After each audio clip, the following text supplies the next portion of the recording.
This is Pet Life Radio. Let's talk pets. Let's talk about pets, baby. Let's talk about ticks and fleas. All the fun things that we see. Smart tips and tricks guaranteed. Hey Pet Pals, welcome to Let's Talk About Pets. I'm your host Nessie, and though we are going to be saying goodbye to Cat, it's just we have differences of artistic styles. But let me introduce you to our new co-host. This is Echo. Hello. Hi Echo, welcome to Let's Talk About Pets. Thank you. Why don't you tell us a little bit about yourself? So my name is Echo. I've been in the field for 18 years. Started off with kind of boarding and kennel work.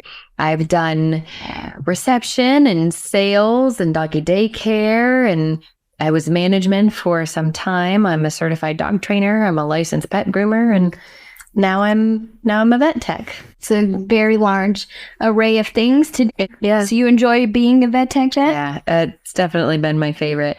It was just getting bored every 2 years or so. I just kind of felt like I learned as much as I was going to learn, and I wanted something more and something new, constantly onwards and upwards. And that landed me back at medicine. I don't get bored with medicine. It's hard to. There's always so much different going on. So much to learn. For sure. So today's episode is going to be a huge one, I guess. It's going to be mobility issues and arthritis. This is going to be our first ever two-parter here. Which is exciting. I'm glad you get to be here for that. Yeah. Actually, I have a pickup line for you. Oh, okay. Just get you warmed up if you want. A good pickup line will warm me right up. I can't promise it's good. Don't get your hopes up. Okay, all right. I am gonna try. Yeah, so I really like to chase my tail, but I'd much rather chase yours. That's also from the perspective of dogs. I don't be a perspective of a human, and I'd still be like, oh, I don't chase my own tail. That would get weird. That would get weird. I like that one very much. That was a good one. What is do you have a patient that is like your most memorable, like with a mobility issue? Anything that sticks out as something that is your favorite patient, or something that happened that was unique to this instance? I wouldn't say I have a favorite because mobility issues tend to be pretty life-altering. That was my shoe that made that sound. I'm gonna just kick these off. Also, if you hear sniffing or the occasional groan, my small dog is in here. Small dogs need groans too. He's a cute boy. A favorite surgery with Dr. Peterson? We do a lot of MMPs, the modified Marquette procedure, in place of the TPLO as far for the CCL repair. Those are my favorite to assist in, just because he's reconstructing the anatomy of the knee. That is probably one of my favorites to watch, just because that's cool. So much more involved. Mm-hmm. I have a patient. I remember this so well. I'm gonna call her Chasey. Miss Chasey. She was very elderly. She was like a 15-year-old chow, and I was grooming at the time out of a vet's office. And she didn't have any stability on her back legs, like she couldn't stand. So they wanted like one last groom to make her comfortable for, however long she had left. I groomed her up and she was real fluffy. We got her hair all blown out, beautiful. So I was taking her back to the big dog kennels and I had her on the ground and I was holding up her back legs and she was kind of stumbling along on her front, kind of like wheelbarrow style almost. There was a small step down. It was a real short step. Even with people, like we knew it was there and we would still trip on it because it was a lot smaller than expected. And she missed it and she wobbled and I fell so that she didn't fall. I fell flat on my bottom. I was like, gosh, that really hurt. Get her in the kennel. Everything's fine with her. But days later, it was still hurting real bad. Like sleeping with ice packs on my butt. It felt like my tailbone was trying to like exit out my skin. Real bad. So I went to the doctor, took x-rays, and he showed me on this big TV, and he pointed out right at the bottom of my spine, there were 3 little bone chips. Looked like they were floating around in a big old cloud. Oh, wow. I said, what is that? And he said, well, those are fragments of your tailbone. You broke your tailbone like right on the fuse points. Oh, gosh. And so there's no mending that, which I learned just then. It doesn't heal like a regular bone that doesn't have fuse points healed, I guess.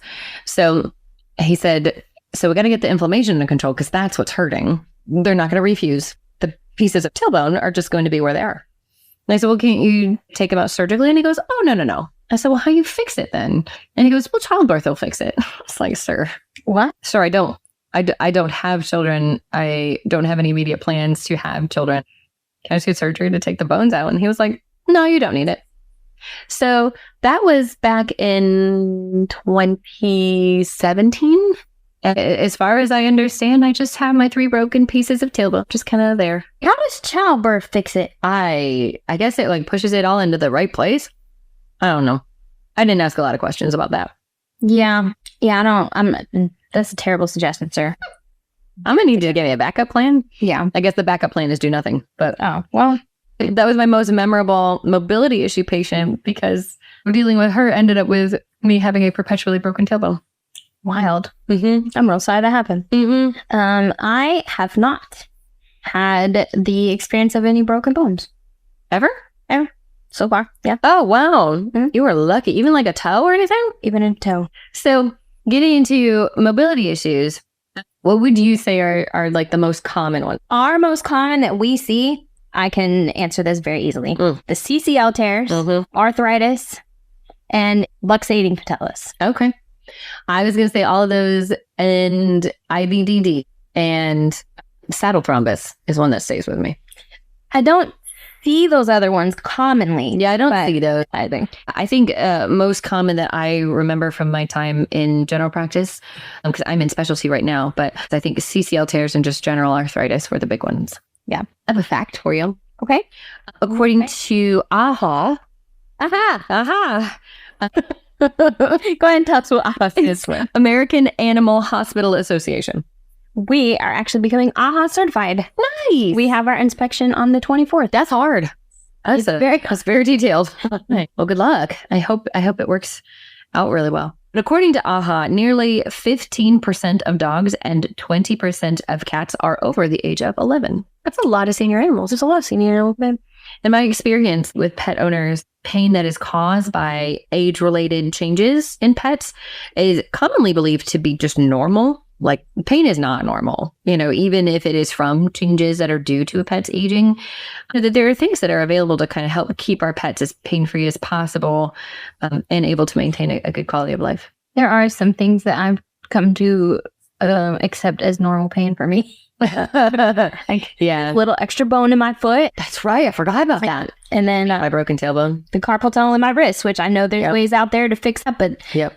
the recovery time and the... I have a recurring back injury. Started from grooming when I had a 98-pound doodle on my table, and he decided to straight jump and off the table.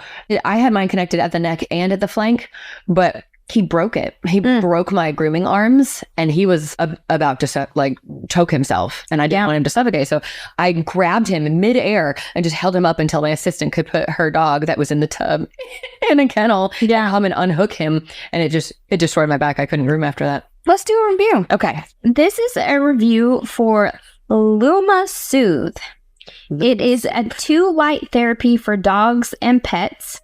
LED light therapy for pain relief, muscle and joint pain, to reduce inflammation, heal wounds, and clear skin problems, with 2 therapy modes. It's very great. Is that like cold laser? Not really sure. Let's see how it works. Okay. Yeah. AG is the person who left this review. Oh, it's a name. Yep. Okay. Yep. DGY? Oh, yeah. Yeah. It is 1-star verified purchase called Confusing Review. Nope. Confusing product. I'm about to give you a confusing review. The product confused me, but also this review might too.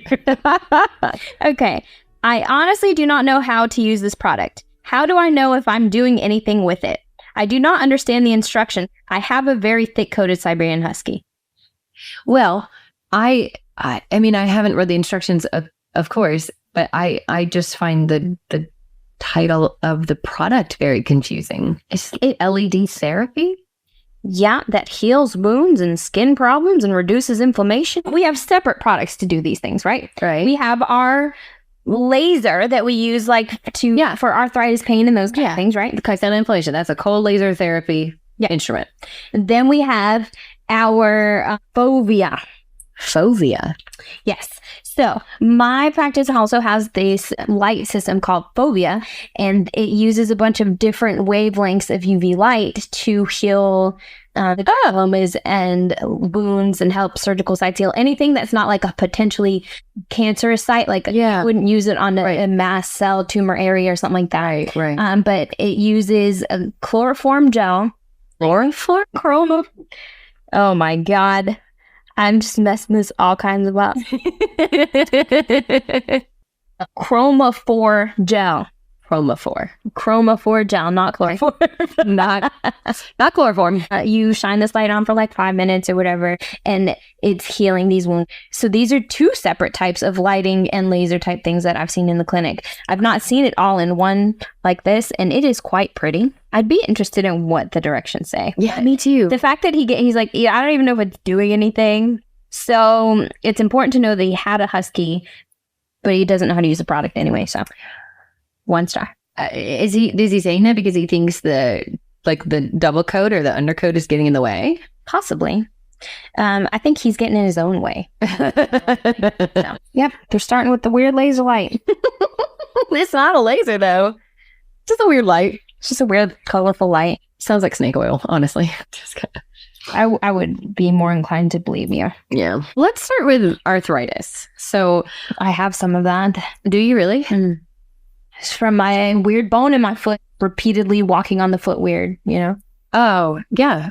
That would do it. The Canine Arthritis Resources and Education Organization defines arthritis as just inflammation of a joint with secondary changes that lead to pain and reduced joint movement. I think, and I know that there's tons of different types of arthritis. I mean, we're just focusing on arthritis in general.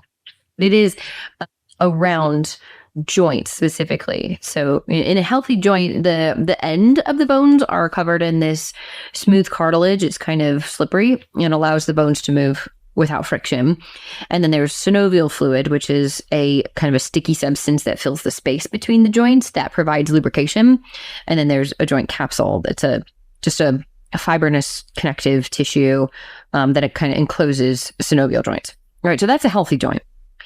In an arthritic joint, the cartilage gets thinner and it wears down, which makes more friction to the point where bone can rub against bone. And the synovial fluid can get thinner as well. That provides less lubrication to the joint, causing inflammation to the synovial membrane. And the joint capsule itself just kind of thickens and these osteophytes form.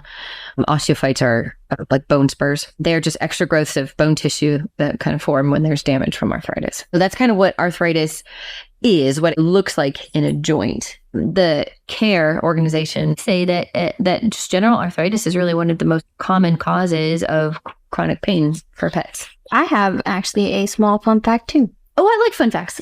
Did you know that approximately 90% of all cats over 10 years old have some form of arthritis? 90%? Mm-hmm. That's really high. Mm-hmm. Holy cow. Did not. Yeah, that's got that. Veterinary Partners.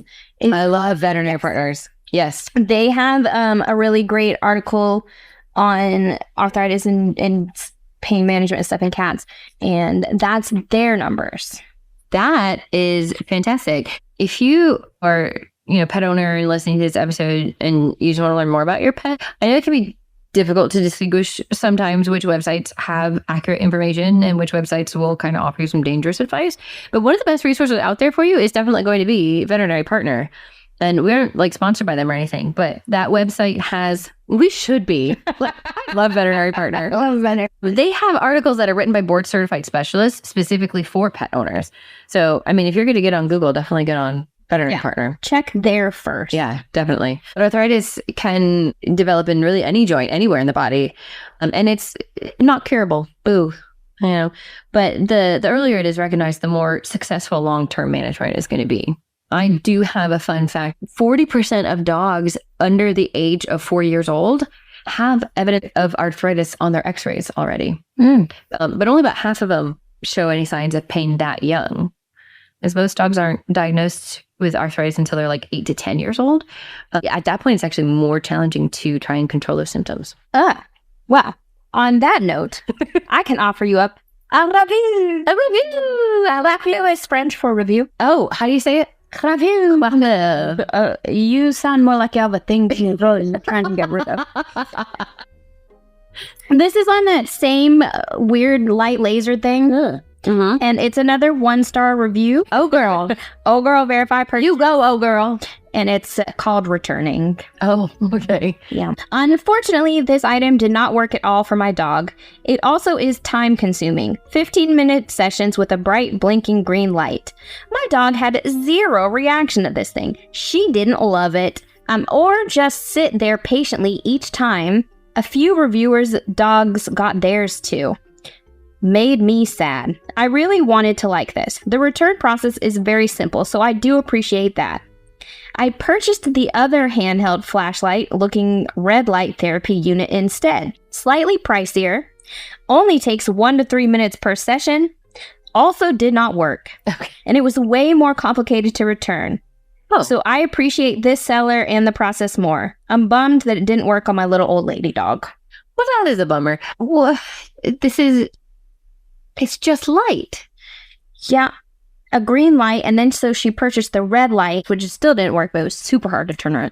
I like how she mentioned that in here, like we would know what the red handle. Yeah, I have no idea. I have no clue. I couldn't have looked into her reviews and found one for the red light also. Yeah, and it was like, hey, the green light was easy to return, but also didn't work. Or maybe she's playing that game, red light, green light. Oh, now that is something that you would have to teach your pets, although I don't think you would want them still for that. Yeah. Like if you're like green light and they're sitting still, you're like, no, wrong. Right. Well, it didn't matter because this one didn't sit still, unlike the other reviews she read that dogs sit still. And so she doesn't understand how that worked. Okay. We have to send her back to like regular puppy training for the stay. That's the stay cue. That's the stay, in case you were wondering which one fits that scenario. It's like... Depending on what you're trying to put your green light on, that's right, your red light, not yeah. Who's to say? Yeah. You can start with sit, but always end out the stay. Mm-hmm. Do you want to talk about cats? Let's talk about cats, baby. Meow meow meow meow. That's our new theme song. Oh, excellent. Do you know what the term onechectomy means?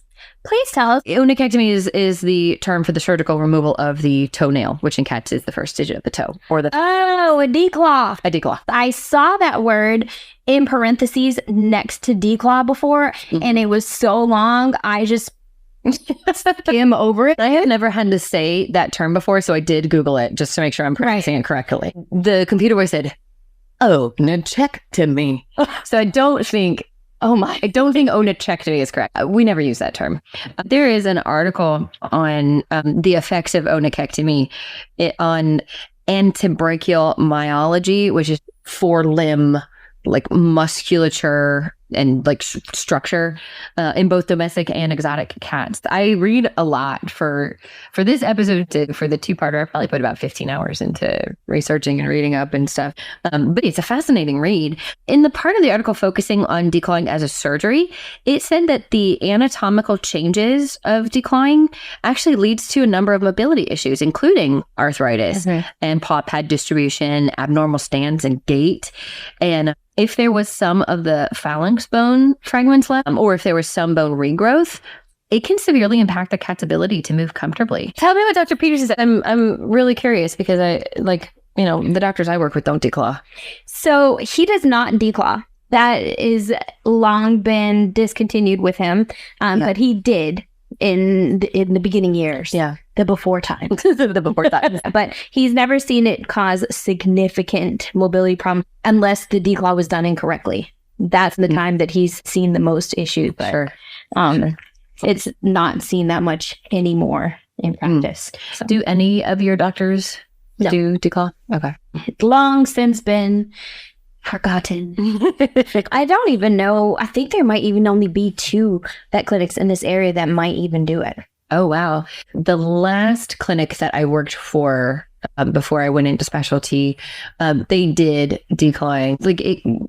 Declawing can severely impact the cat's ability to be comfortable. And sometimes if there are bone fragments left or some bone regrowth, it could cause the cats to walk on those fragments, which is painful. And sometimes it makes them avoid walking on their toes altogether, or even choose to walk on their carpus and tarsus, which is akin to like the wrist and the ankle joints in people, which is not where cats are supposed to be walking. I've sat through a few declaws in my time 20 years ago. Yeah. So I've been involved and I've seen them done. And he goes in with the blade and you pretty much cut that first nostril just right off. And then glue it shut. That's the procedure, I guess, that the doctor that I used to work with, he would do too.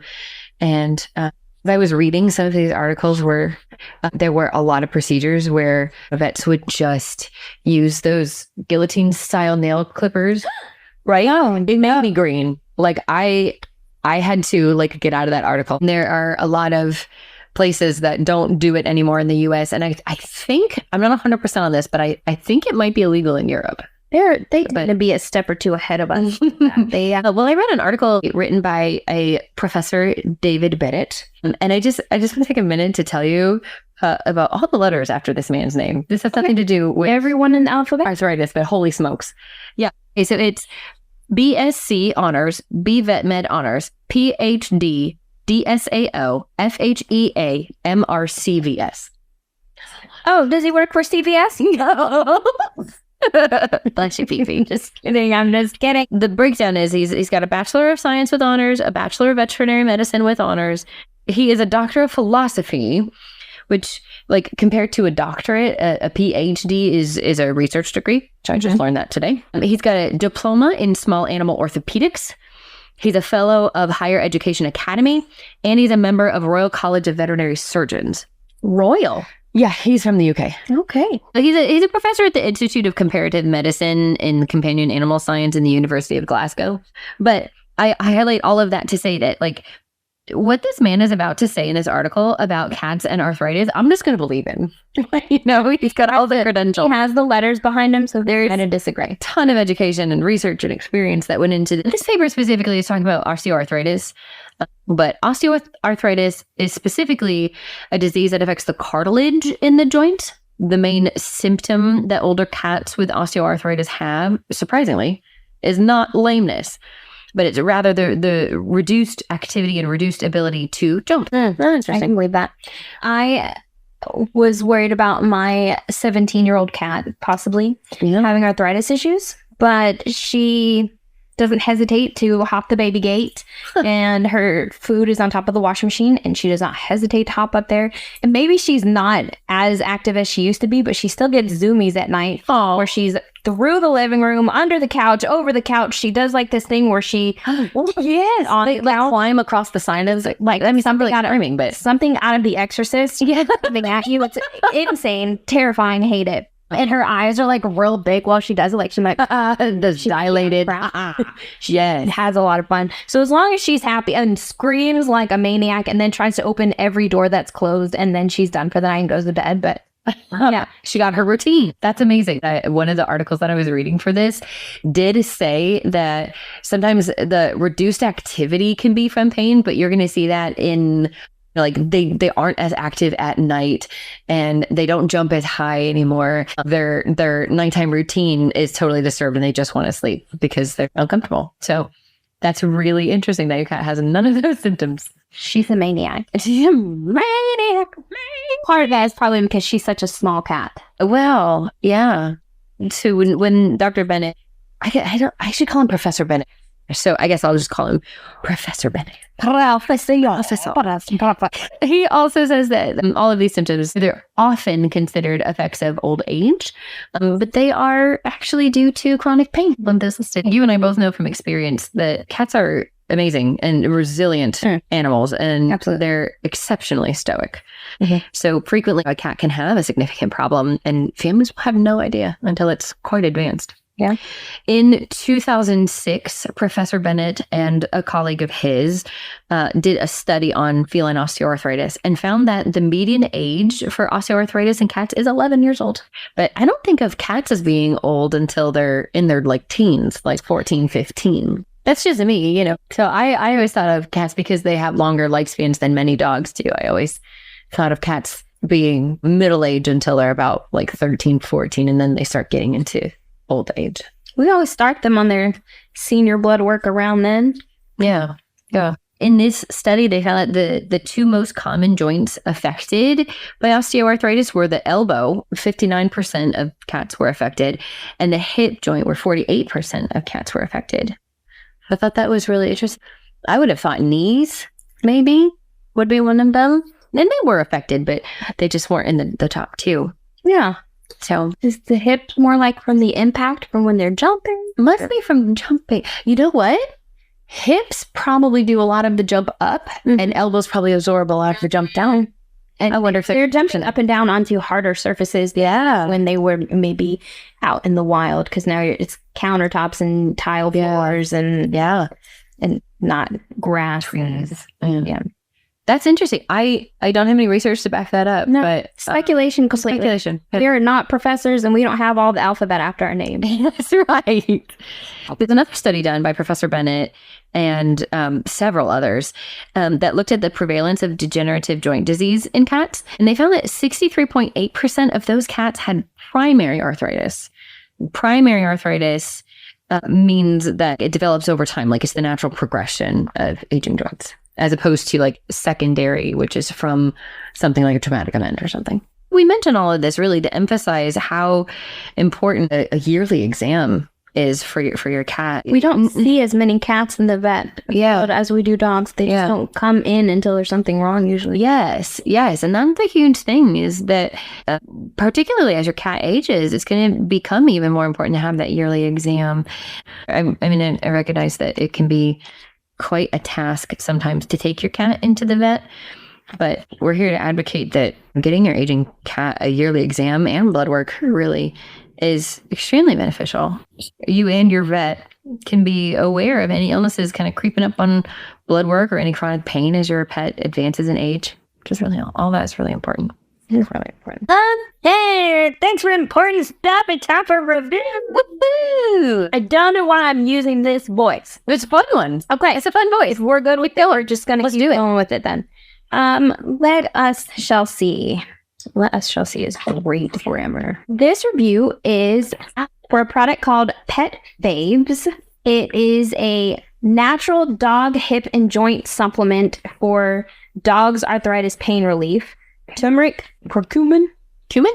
Curcumin. I don't know what that is. Well, whatever that is. With black pepper for anti-inflammatory.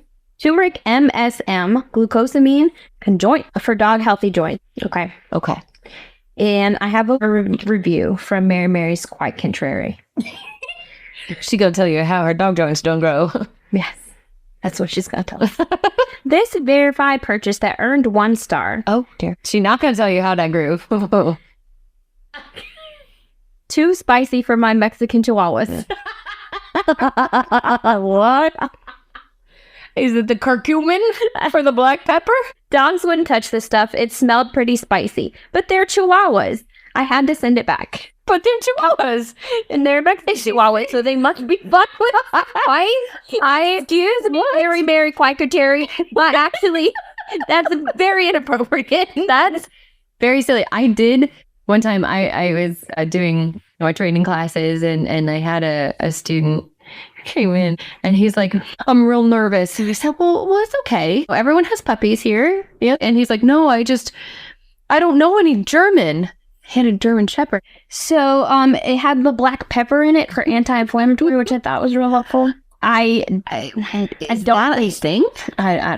don't recommend that you are out here giving turmeric and black pepper offered Amazon. I mean, we already talked about it. I had a lot of inflammation in my tailbone area, and the doctor never prescribed black pepper. No, I enjoy a good fresh cracked pepper on my macaroni and cheese back when I was a macaroni and cheese girl. you know. But I do use a lot of white pepper now. I can't tell you that eating black pepper on my food has ever made a difference with my Yeah, I don't know. Maybe I'm missing out. Maybe I should go back to black pepper. turmeric has. I used to take it for inflammation in my foot with the bad bone. Really? I don't anymore because I ran out and I'm too lazy to buy more. Did it work? Did it help? Oh, yeah, it did. It was great health. It has plenty of health benefits. I don't know about health benefits as far as dogs go. Oh, yeah, that's do. That's fair. I don't do, alternative medicine for dogs. I do veterinary medicine for dogs. So we have different training there. Yeah. But I'm also cautious when buying something like that off of Amazon just because you don't know where it's coming from. You don't know what the concentrations in there. You don't know what the side effects might be. So that's a good point. I would be careful. But, also save the black pepper for your salad, girl. That's right. That's right. You want to talk about hip dysplasia? I do want to talk about hip dysplasia. These hips don't lie. These hips are not made right. That's not the tune of the song, but that's okay. I tried to get the tune, but I didn't, and I was about to give it another go, but then you came in with it even wronger tune. Some people are honestly, there's nothing wrong with you and you, I'm good with it. As long as you don't mind the sillies. I love silly. We love silly. Yep. Tell me about the hip dysplasia. Dysplasia means abnormal growth. So hip dysplasia is abnormal growth or abnormal development of the hips. So a normal hip is going to consist of a ball and socket joint, right? So the femoral head is round like a ball, and it connects the femur to the pelvis, the socket of which is called the acetabulum. That's a fun new word. Yep, that's a big word. So acetabulum is the socket part of the pelvis. Socket to me. Yes. Both the femoral head and the acetabulum are coated in smooth cartilage, so movement is nearly frictionless. The head of the femur is like a fist, and the acetabulum of the hip is kind of like your other hand over the fist. So that's kind of cupping it and holding on to it. But in a dog with hip dysplasia, the acetabulum is flattened, and the femoral head is not held tightly in place, which creates this kind of slippage. And that makes the joint unstable. And so as the animal socketed. Yes, as the animal attempts to stabilize its hip over time, it creates arthritis. According to our favorite website, Veterinary Partner, they have an article on hip dysplasia in dogs. But they say that the most common kind of pet to have hip dysplasia is going to be a large breed dog. And the larger the dog, the more likely the dog is going to be to have that problem. So this condition is considered to be genetic. Very common in German Shepherds. Oh, They were saying that rapid weight gain and growth further complicates hip dysplasia. So, like, for an example, a Great Dane puppy might grow from 2 pounds at birth to 25 pounds at 2 months old to 150 at a year old, and they're still not done growing. Dogs with hip dysplasia, they don't always show signs of it, but some common ones are going to be limping, reluctance to jump, loss of muscle mass on the rear legs, and hip pain. Arthritis commonly develops over time with dogs that have hip dysplasia. Yeah. And unfortunately, it is a chronic and degenerative illness. There is no cure for it. Though you can maintain a pet with it, especially if you start early and make their life more comfortable, there's always going to be that level of discomfort when it comes to dogs with hip dysplasia. They're just never going to have that normal range of motion and things in the back end. That is aside from total hip replacement procedures. You feel like German Shepherds are the most common ones that you see? That is one of the most common I see. It is more common in the larger breeds, but for some reason, we see it in those the most. That makes sense. I feel like the most common that I've heard has it is the Rhodesian Ridgeback. Not too many people have them. See them very often. Yeah, so I can't say that it's the most common thing we see just because we have a few mixed Rhodesian Ridgebacks that come in every now and again, but they're not like something we prevalently see. Yeah. I haven't seen a ton of those really throughout my entire career. I've only really seen a handful, but I feel like anytime someone mentions hip dysplasia, it's always in Ridgebacks, or that's their worst problem or something like that. It would make sense. I could see it. Did you know hip dysplasia can also happen in cats? Interesting. Yeah, I've never seen it actually in a cat myself either. The Journal of Feline Medicine and Surgery has an article that I was reading that says it's much more common in purebred cats because it's genetic. Do you know what breed of cat is most likely to be affected? I'm going to think Maine Coon. That's the one. Yeah. So that's what I said. It is the number one cat that has hip dysplasia is the Maine Coon. Now that you mention it, I have heard Dr. Peterson mention it before. We have a couple of Maine Coons that come in, and he's constantly checking their mobility in their back legs. Interesting. Now I've put it together. Yeah. Well, this article said that Himalayans and Persians are higher up on the list as well among the top breeds affected. So onset of signs in cats can really be anywhere between like 3 months and 3.5 years of age. And not all of the signs of hip dysplasia are going to be lameness and unwillingness to jump in cats. Like signs of pain and discomfort can be as generalized as weight loss, aggression, and vocalization, those are very vague symptoms. So pain from hip dysplasia and from osteoarthritis can make cats really restless and uncomfortable, even in their normal sitting or laying down postures. Ooh, how about a commercial break? So I love talking about these like joint things and whatnots because, joints. But I think it's time to take a break for a sponsor break. And if we don't have a sponsor, it's just a break. So, like do what you got to do on your end too. And then we'll catch you back in a minute. Okay, bye. Bye.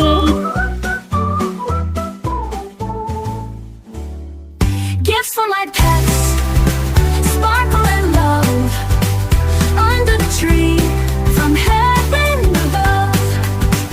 Gifts for my pets, joy in the air, unwrapping dreams, without a care. Elevate your cat's eating experience with the Cat Tree Tray. The Cat Tree Tray keeps your cat's food off the floor and is conveniently located on the cat tree. Go to cattreetray.com. Bring home a luxury French Bulldog from the world-famous Tom King's Kennel. Premium French Bulldogs from excellent European bloodlines. Superior puppy care and lifetime health guarantee for your perfect companion. Use code TomKingsMagic for a magical holiday discount. Visit TomKingsKennel.com and find your perfect Frenchie today. Your pets will be over the moon with sparkly jewelry from Over the Moon Jewelry. Beautiful handcrafted matching jewelry for you and your pet. Wire-wrapped, beaded contemporary necklaces, bracelets, and charms. Go to overthemoonjewelry.com. Gifts for my pets, joy in the air, unwrapping dreams, without a care. Let's talk pets Let's talk pets on Pet Life Radio. Pet Life Radio. PetLifeRadio.com.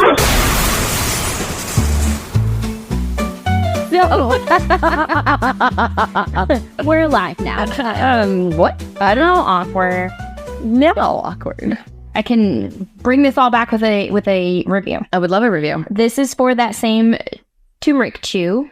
Oh, Yes. yeah. The one that was too spicy for the Mexican dogs? It was too spicy for me. This is a 1-star review from Sandy Beaches. Okay. What's up, Sandy? How's the beaches?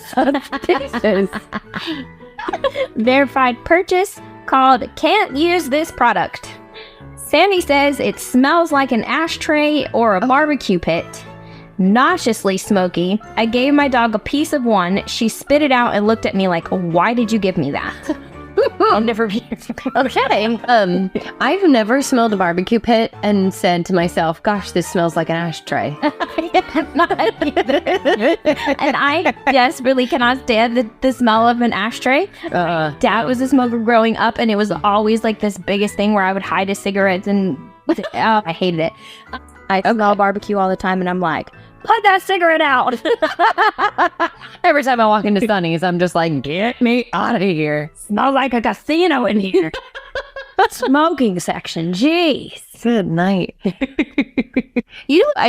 I don't think I actually know what turmeric smells like. I don't think I've ever just taken it out of the spice cabinet and been like, Feel like you're gonna get it up your nose. I might do that.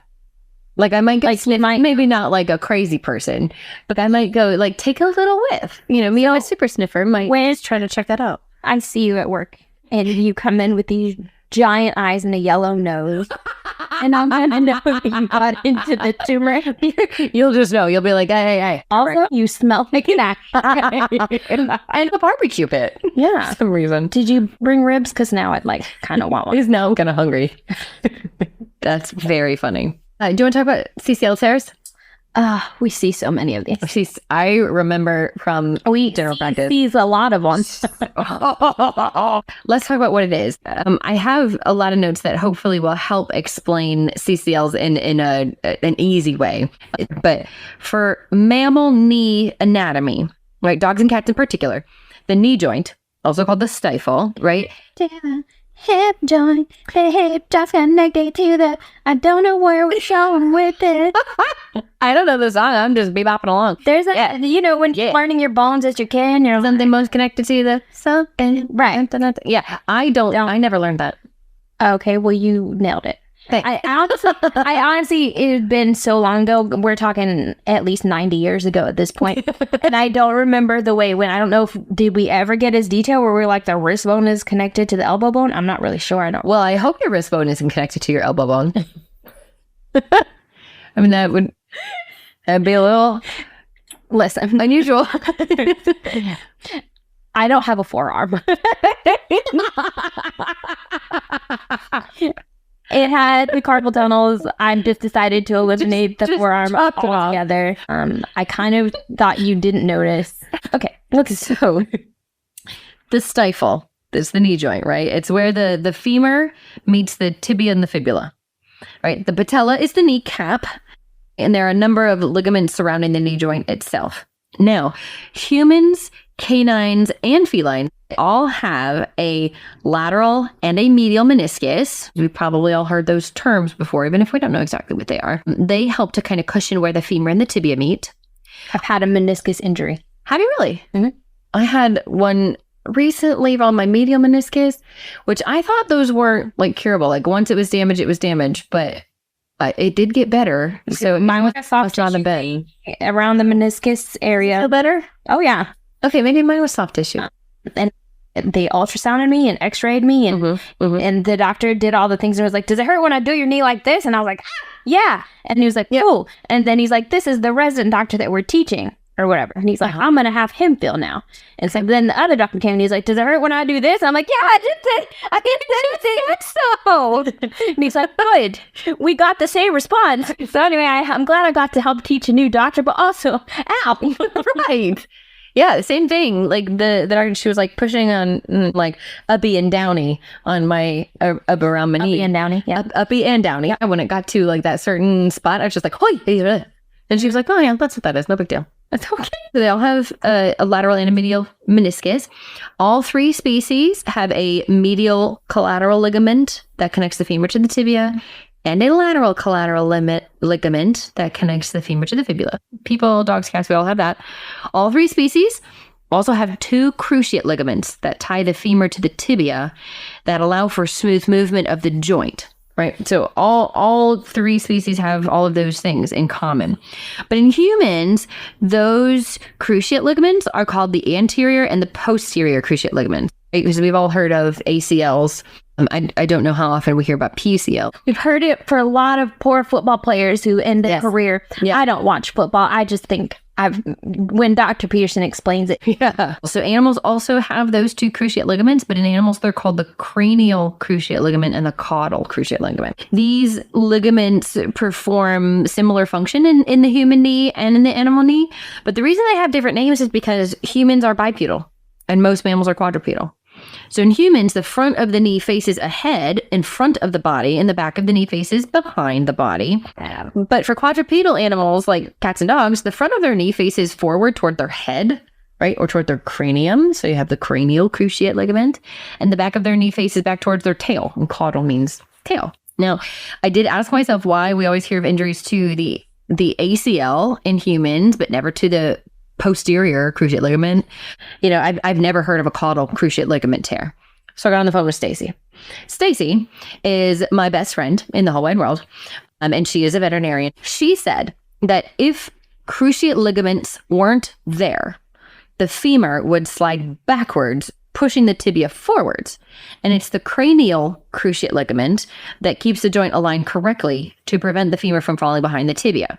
And the purpose of the caudal cruciate ligament is to prevent the femur from sliding forwards over the tibia But that isn't a thing that a femur is naturally inclined to do, which is why ACLs and CCL, now, when we say CCL, we are always referring to the cranial cruciate ligament. But she said that's why ACLs and CCLs get torn more. The caudal cruciate ligament does not typically tear unless there's been significant trauma to the knee. That's kind of the overall. Do you know how they check for that? Oh, tell me. Okay, because I know the term, but I don't actually know what that means, like what it does. So they're usually looking for what he refers to the cranial drawer. Drawer. I've heard the term before. Yes. And so what he does, he stabilizes the femur with one hand. Okay. And then with the other hand, he manipulates the tibia. Okay. If it pushes forward and you can see it, that's called a cranial drawer. And that means that there is a tear in the ligament. So like a drawer pulling out of a desk. Like a drawer pulling out of a desk. That's what it looks like. So if a pet's knee is the drawer, you're pulling the drawer toward the head. Physically see it. Oh, I think that would make me green. I don't do bones. It just looks like a bump under the skin. Like there's no bone coming through the skin. Does it seem painful when he does that? Like for the animals that have the drawer? Depending on the severity. So a lot of times he's going to do that full manipulation while they're sedated for x-rays. Oh, okay. Because it can be. Now, if he does it slightly in a room and gets a little bit of instability in the joint, that's when he recommends we need to do a sedation and a further look into x-rays to look for effusion around the joints. And I would also define effusion. Swelling and inflammation around the joint. Perfect. Okay. And so then when he moves it around while they're asleep, they don't feel it. And then he can actually see how severe it could be, because it could be a partial or it could be a full on tear. Yeah. Okay. That's really cool. I don't know if this is something that, I don't think we already mentioned it, but Dr. Peterson is an orthopedic surgeon. Yes. So like these are things that you get to see. One thing though, once you repair one knee, you got about a 50% chance or more that it's going to develop in the other knee. And we'll eventually have to have surgery too. I read that also. Yeah, that sounds right. Because UF published a paper and said the same thing. Like the process that leads to a tear in one knee is most likely to lead to a tear in the other. Because what happens is now you've changed the anatomy of your other leg slightly. The doc's probably going to put a little bit more weight pressure on that other leg, and it's going to blow out that joint faster. Yeah. So mobility issues, very rare do any of them have a cure. So in the instance of a CCL tear, the surgery is curative, right? But it does open up the possibility that you'll have to have a surgery on the other leg eventually. And down the line, because of the inflammation and things from having surgery, there will be arthritis that will probably develop in that joint anyway. So you'll have a different case later on. So curative to a sense, but this one problem gets cured, but secondary changes can also occur. I feel like that's a lot of just medicine in general. Yep. Yeah. I agree. When they recommended removing the little bone out of my foot, they said the risk is the scar tissue that develops may wind up being bigger than the bone was. Oh. And causing more trouble down the line. Interesting. Well, the most common signs of CCL tear being painful and non-weight bearing on a hind limb. Seen it a lot. It's like, I feel like, it's been a long time since I've seen, a CCL tear, but I feel like it was always so evident when there was a dog that came in on 3 legs and one of the back legs there was no weight on it whatsoever. We were all like, CCL, that's a CCL. Like they're easy to spot. They are. Sometimes you have a partial and then we just medicate them and bed rest them. The RICE formula, if you will. The RICE, rest, ice, compression, and elevation. Yeah, I'm saying it's a lot like RICE, which is what told me to do with my knee. Okay, we can have you do the similar rest and NSAIDs and the whole thing to help treat a partial, and hopefully your dog can get together. You got to be real tender on it for a while, or else you'll turn that into a full. Yeah, I bet. The College of Veterinary Medicine at UF was saying that sometimes lameness can improve if surgical repair is not elected. But they said that also like sudden worsening can also happen if the medial meniscus also becomes damaged, which apparently is pretty common when you have a CCL tear. Like the next thing to go is a meniscus. It's that over time, the body will attempt to stabilize itself with scar tissue, just like you were saying. But that limits the range and the motion of the knee, and it compromises the joint, and arthritis can then develop from the chronic instability. So seems like either way, there'll be some arthritis. Yeah. Arthritis is French. Arthritis. That's French as heck, man. In the Canadian Veterinary Journal, they had an article about the feline cruciate rupture in 2007. And it said that cats with traumatic CCL ruptures commonly happen because of a fall from a significant height. I've never seen a CCL tear in a cat. Have you? No, I haven't seen too many, any tears that I can recall in my years so far. Not to say that it won't happen at some point, but Right. I've seen lots of gnarly fractures. Yeah. Well, this is that with cats that have a CCL tear, but without apparent trauma, most are commonly overweight and they just have degenerative changes. Degenerative change in the stifle, which is the knee joint, specifically, they tend to be more severe and can happen earlier with increasing weight in cats. Do you have another review for us? I might actually, for sure. So, this is called Pet Away Pain. Oh, okay. It is a pain away, all natural dog arthritis pain relief. And away pain relief. Yep. Okay. Cat pain relief, dog pain relief, anti-inflammatory, dog joint pain relief, Okay. homeopathic pain reliever for large and small dogs and cats. 2 ounces. Is this like a supplement they're supposed to consume, or is it like a biofreeze, or what? You're supposed to put it in their food. Okay. Easy use, not Like a powder or something? It's a gel. To gel. Okay. Yeah. Jello for you. Now, when I first read this relief, or when I first read this review, Yeah. I was like, well, this is silly. It's a 1-star review from Tammy Wynette. Oh, stand by your dog. There you go. He needs help standing. Wow, I got this. Yeah, that's right. Okay. I have a senior cat and dog, and my cat wouldn't even try it. My dog, who eats anything, tasted it, but quickly pulled his heed back. I'm sure she meant head. I think so, but it's H-E''D.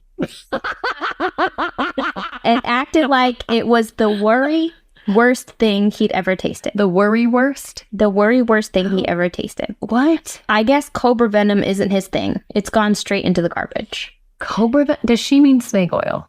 Okay, so here's the thing. I thought, well, that's wild. Surely they misunderstood something. And then I looked at this ingredient. Oh. And I would like you to see their active ingredient. Okay. Asian cobra venom 4X as an analgesic. This has cobra venom in it. What? Asian cobra venom. Mm-hmm. Yeah. I don't even know what to say. They're supposed to take it. Yeah, you give... Is it oral? Mm-hmm. You're going to give 1/8 of a teaspoon 1 time per day by mouth. I don't even know how that would possibly work. I don't either, but it's homeopathic, so I'm going to need you to get on board here. Okay. Homie, oh no. I'm considering starting an Asian cobra farm so that I can collect this venom. You might die in the process. Are you okay with that?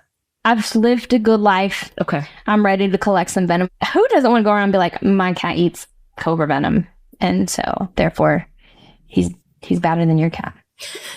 Right. I read on Facebook, so who knows the validity of this story, but it was the story of this scientist who he was doing a trial or something on these extremely venomous snakes. I just want to take a moment before I continue the story to point out the difference between venom and poison, because a lot of people kind of consider them interchangeable. They're not. Venom is if something bites you and you die, that's venom. If you bite something and you die, that's poison. So just the 2 different ways, like venom gets in your bloodstream, poison is ingested. So this scientist was doing some sort of work with these very venomous snakes, and he got bit by one. And so instead of going to the hospital, he documented his symptoms.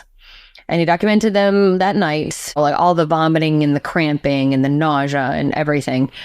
And the next morning, his wife was like, "You need to go to the hospital." And he's like, "No, I'm just going to continue documenting." It was a baby juvenile snake, and I can't for the life of me remember what it was. He continued documenting until he died, which was like a day or 2 later. The reason he didn't go to the hospital, according to his Facebook, Well, right. It's Facebook. So, yeah. I said that he knew that there were only 2 places in the entire world that had the antivenom, and they were both in Africa. And he was in the US. So there was no way that the hospital was going to be able to help him anyway. He was going to die. Anyway, so all that to say, yeah, like venom is no joke, but they're going to be doing a pea-sized amount for your arthritis. And you're ingesting it rather than it getting in your bloodstream.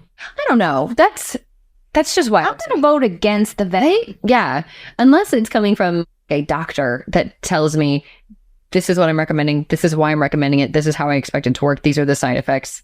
Give it a go. So I'm not going to buy snake venom off Amazon. No, dog. No. Is what I should clarify and say. No, I might actually put that in the category of snake oil. Funny enough. I have a wrap-up question for you. Wrap it up, girl. Wrap it up. Is there anything new that you learned from this episode, whether talking to Dr. Peterson or doing any research on your own, anything that kind of sticks out to you or is particularly interesting? Funny enough, that super long word for declaw. Onecectomy. Onecectomy. Only because seeing that word next to declaw in parentheses, I've never had an interest in trying to figure out why it was there. And then the prevalence of it in the cat elbows and hips. Yeah. How about you? I really enjoyed learning the anatomy of the knee, particularly because it is very, very similar in people as it is in dogs and cats. So I thought that was really interesting. And just kind of your facts that Dr. Peterson was telling you about with all of these subjects was really interesting because I've never worked with a orthopedic surgeon before. That's it. That's all I got. What about you? That's what I got too. I do have a full bibliography for all of the resources and articles and stuff that I use to pull all this information, and that will be available in the show notes. Wonderful. We have social media handles. They will also be in the show notes, but if you have questions or reviews you want to send us, or you like a copy of our AI generated song, please email us otherwise we'll catch you in part 2. Enjoy the episode. Everyone, welcome Echo. I'm ready for this AI song. Right, this is gonna be I'm ready to dance. All right, thank you. Bye. Bye.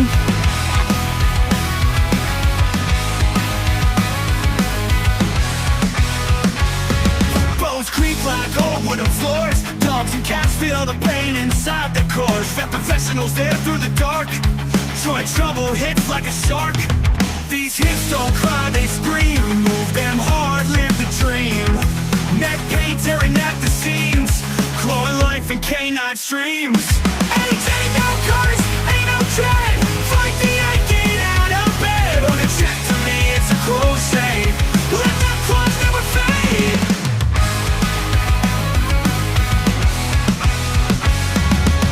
Old dogs howl at the silver moon. Cats whisper secrets in the June. The vet pros fixing souls real soon. Bones don't break, we ain't no balloons. Street dogs in alleys begging for scraps. Hips don't lie in the doctor's maps. Wave the pain, it feels like saps. Joint twists and feral traps. Epiphyseal bones, cry like stone. Joints that ache when you're alone. Feel that burn, chill to the bone. Age whispers will keep going.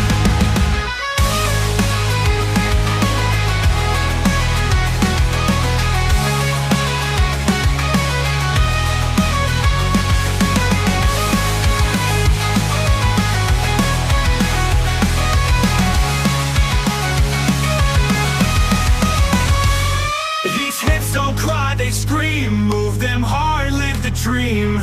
Neck pain tearing at the seams. Clawing life in canine streams. Age ain't no curse, ain't no dread. Fight the ache, get out of bed. On a check to me, it's a crusade. Let the claws never fade. Old dogs howl like a silver moon. Cats whisper secrets in the June. That process is so soon.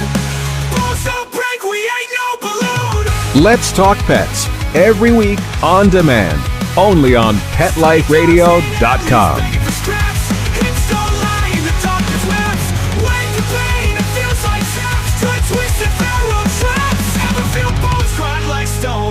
Joints that ache when you're alone. Feel that burn chill to the bone. Age whispers will keep going.